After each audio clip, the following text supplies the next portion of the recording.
જય શ્રી કૃષ્ણ મિત્રો। હવે બટેટા પૌવા તો ખૂબ બનાવ્યા, તો આજે બનાવી લઈએ આ બંને વસ્તુમાંથી જ એકદમ જ નવો, ચટપટો, ટેસ્ટી એવો નાસ્તો જે ફક્ત 1 ચમચી તેલમાં જ તૈયાર થઈ જશે। અને એકવાર આ રેસીપી ટ્રાય કરી તો રેગ્યુલર બટેટા પૌવા તો ભૂલી જ જશો। તો ચલો આજની આ રેસીપી શરૂ કરીએ। તો એક મિક્સિંગ બોલમાં અહીંયા મેં 1 કપ સાદા જે બટેટા પૌવાના પૌવા આવે તે લીધા છે। આની જગ્યાએ તમે નાયલોન પૌવા પણ લઈ શકો છો। અને હું તમને છેલ્લે એ પણ દેખાડીશ કે આજના માપથી કેટલા પ્રમાણમાં નાસ્તો તૈયાર થાય છે।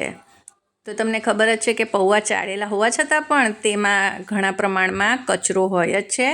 તો આપણે લગભગ 2 વખત આમાં પાણી ઉમેરી આ રીતે તેને ધોઈ લઈશું અને આ પાણી ઉપરથી કાઢી નાખીશું। તો હવે આમાંથી બધું જ પાણી નિતારી લીધું છે અને આને ચાળણીમાં રાખવાની જરૂર નથી। હવે આપણે અહીંયા એક મીડિયમ સાઇઝનું કાચું બટેટું લઈ લઈશું અને આ બટેટાને આપણે ઝીણું કટ કરી લઈશું। તો આ નાસ્તામાં તમે બટેટાને ખમણીને પણ ઉમેરી શકો છો, પણ આ રીતે એકદમ જ નાના નાના પીસ કરવાથી આ નાસ્તામાં ખૂબ જ સરસ આનો ક્રંચ આવે છે। અને હા, એ વાતની ચિંતા તમે બિલકુલ ન કરતા કે બટેટા આમાં જરા પણ કાચા રહેશે, તો એવું કંઈ જ નહીં થાય। તો 1 કપ પૌવા માટે 1 બટેટું એ એકદમ જ પરફેક્ટ માપ છે। અને રેગ્યુલર બટેટા પૌવા બનાવ્યા પછી લાંબા સમય સુધી પોચા રહે એવી 5 ટિપ્સ છે। અને આવી અવનવી રેસિપીઝ તો ખરી જ મારી ચેનલ પર। તો આ બધી જ રેસિપી જોવા માટે મારી ચેનલને સબસ્ક્રાઈબ કરજો અને આ બધી રેસિપીઝ પણ જરૂરથી ચેક કરજો। હવે અહીંયા મેં 1 લીમડાની ડાળી લીધી છે, તેમાંથી ફક્ત મીઠા લીમડાના પાન કાઢીને આ રીતે ઝીણા સમારીને ઉમેરી દઈશું।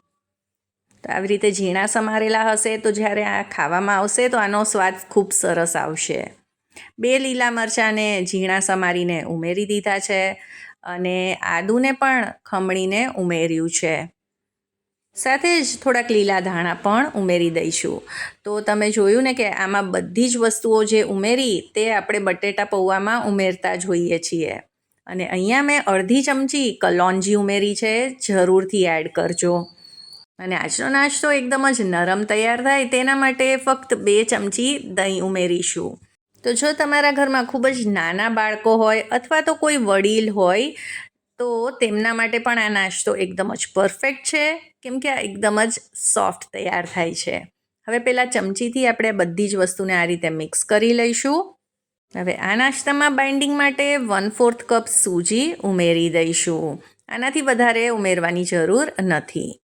1 નાની ચમચી ગરમ મસાલો ઉમેરીશું, સાથે જ અડધી ચમચી મરીનો પાવડર ઉમેરીશું। મરીનો ટેસ્ટ આમાં ખૂબ જ સરસ આવે છે।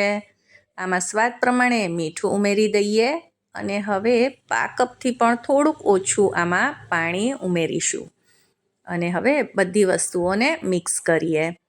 તો આમાં પાણી જોઈ તેટલું જ ઉમેરવાનું છે, પહેલેથી વધારે પડતું પાણી નથી ઉમેરવાનું। તો હજી આ મિક્સચર થોડુંક ડ્રાય લાગી રહ્યું છે એટલે ફરીથી મેં થોડુંક પાણી ઉમેર્યું છે, એટલે લગભગ 1/4 કપ જેટલું ટોટલ પાણી આમાં એડ કર્યું છે। હવે બધી વસ્તુઓને આપણે એકવાર મિક્સ કરી લઈએ અને હવે આને આપણે ઢાંકીને મૂકી દઈશું લગભગ 15થી 20 મિનિટ માટે।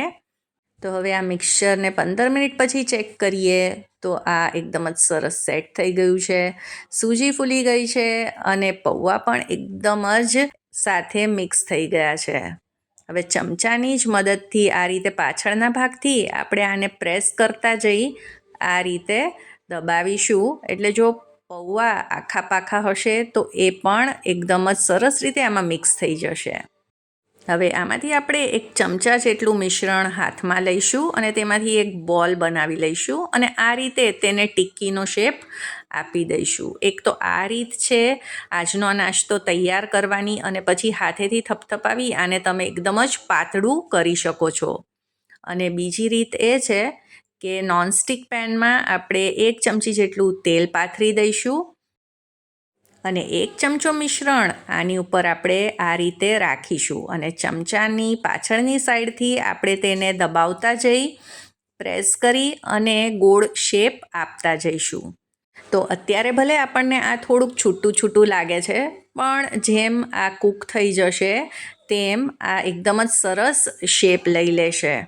તો આ રીતે આપણે એને ગોળ શેપ આપી દીધો છે અને આ થોડુંક જાડું જ રાખવાનું છે.